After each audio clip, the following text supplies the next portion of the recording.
মাত্র 190 টাকা এবং 200 টাকা দিয়ে খেতে গেলাম সিরাজের চুই গোস্ত।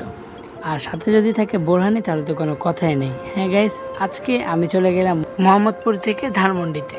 তো আমি আর আমার বড় ভাই মিলে চলে যাচ্ছি ধানমন্ডিতে, ওদের নতুন আউটলেটে খেতে যাচ্ছি। তো এটা হচ্ছে ধানমন্ডি, ঠিক সুলতান ডাইনের পাশে। তো আমি আর আমার বড় ভাই মিলে চলে যাচ্ছি বাসে। তো খুব গরম, এই গরমের মধ্যে চলে যাচ্ছি দুই ভাই। এরপর 10 মিনিট পর আমাদের বাসটা ছাড়লো, ছাড়ার পর আমরা চলে গেলাম। কথা বলতে বলতে যে কখন চলে আসলাম তার ঠিক খেয়ালই ছিল না। তো যাই হোক, ফাইনালি গাইস পৌঁছে গেছি সিরাজ চুই গোস্ততে। এই যে আমার সামনেই আছে, দেখতে পাচ্ছ। এখন ভিতরে ঢুকবো, দেখি কেমন ওদের আউটলেটটা ওরা নতুন দিছে। তো চলো।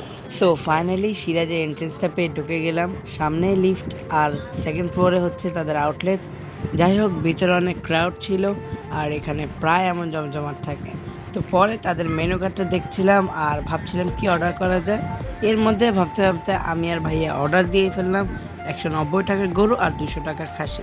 যেহেতু আমরা সিরাজ চুই গোস্তে এসেছি তাই তাদের খাবারে তো চুইঝাল থাকবেই। আর এর সাথে অর্ডার দিয়ে দিচ্ছি সাদা ভাত এবং বোরহানি। ঠিক 5 মিনিট পর ওয়েটার ভাত আর ঘি নিয়ে চলে আসলো, ভাতের উপর ঘিটা ঢেলে দিল। এরপরে চলে আসলো গরু আর এক পিস গরু এবং সাথে রসুন এবং চুইঝাল ছিল। ঠিক তেমনইভাবে আমাকেও একই দিয়েছিল, এক পিস খাসি এবং রসুন চুই দিয়ে দিল। সবচেয়ে মজার কথা হচ্ছে তাদের চুইটা খুবই মজা ছিল। আর যেই পিসই ভালো লাগে ওই পিস আপনাকে দিতে পারে।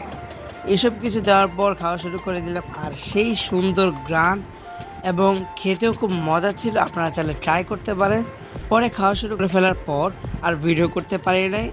যাই হোক, খাওয়া শেষ করে চলে আসলো বিল দিয়ে দিলাম। ভিডিওটি ভালো লাগলে অবশ্যই লাইক, কমেন্ট, শেয়ার এবং সাবস্ক্রাইব করতে ভুলবা না।